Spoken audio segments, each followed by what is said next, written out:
s'exprimer. 29 départements en zone rouge. Est-ce que les rassemblements de 10 personnes dans ces zones-là seront interdits? Encore une fois, de plus de 10 personnes. C'est la difficulté de mon exercice ce matin. Oui, non, mais d'accord.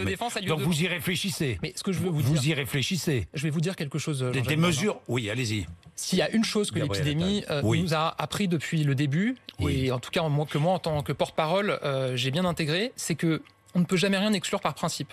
Et que quand on a voulu, par principe, dire bah non, ça on le fera pas ou ça n'arrivera pas. En général, on a été démenti parce que c'est une maladie qui est nouvelle, parce qu'on continue à apprendre des choses tous les jours, parce que la situation évolue. Et donc, on ne peut pas exclure quoi que ce soit par principe. Obligation de déclarer auprès du préfet tout rassemblement de plus de 10 personnes. Je ne peux pas vous dire que c'est ce qui va être décidé. Oui, ce que je vous dis, c'est que sur ce point-là aussi, il y aura réflexion demain. Sur tous les sujets et sur ces points-là aussi. Confinement partiel aussi.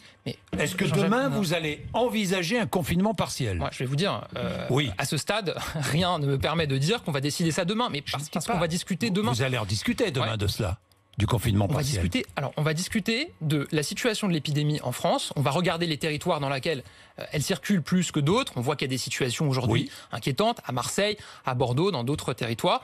Et on va regarder les mesures qui sont recommandées par les autorités scientifiques, qui sont discutées avec les autorités locales, les élus, et les mesures qui convient de prendre dans ces territoires pour être responsables. Et encore une fois, pour protéger les Français. C'est ça l'objectif. L'isolement, est-ce qu'on peut aller jusqu'à des contraintes? Des contraintes, c'est-à-dire des contraintes, isolement, isoler les personnes âgées, isoler ceux qui sont infectés par le virus, les obliger à rester chez eux. Je ne sais pas. On peut faire beaucoup de choses. Pour répondre aussi à votre précédente question, je vais vous donner un exemple. Cet été, on s'en souvient tous, je crois, on a eu une situation épidémique très difficile en Mayenne. Oui. C'était un cas à part en France. Il y a une reprise épidémique importante en Mayenne. On a pris un certain nombre de mesures, notamment ce que vous disiez tout à l'heure sur les rassemblements de plus de 10 personnes. On les a pris sur la Mayenne. Donc on l'a fait en Mayenne. Et on pourrait le faire dans 29 départements aujourd'hui classés rouges. Je ne dis pas qu'on le fera dans 29 départements classés rouges. La situation, elle varie selon, y compris dans ces départements. C'est pas la même nature.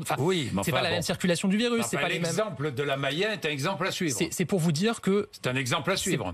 Oui, la Mayenne a été un exemple à suivre parce que ça a fonctionné. C'est aujourd'hui un exemple à suivre parce que ça a fonctionné. On a eu des résultats positifs puisqu'on a réussi à endiguer cette reprise de l'épidémie. Maintenant, je ne vous dis pas qu'on va faire dans les 29 départements rouges ce qu'on a fait en Mayenne. Je vous dis qu'on ne peut rien exclure, qu'il y a un certain nombre de mesures possibles et que, quelles que soient les décisions qu'on prendra, on les prendra parce que c'est les décisions responsables à prendre pour lutter contre l'épidémie, parce que c'est notre responsabilité de les prendre.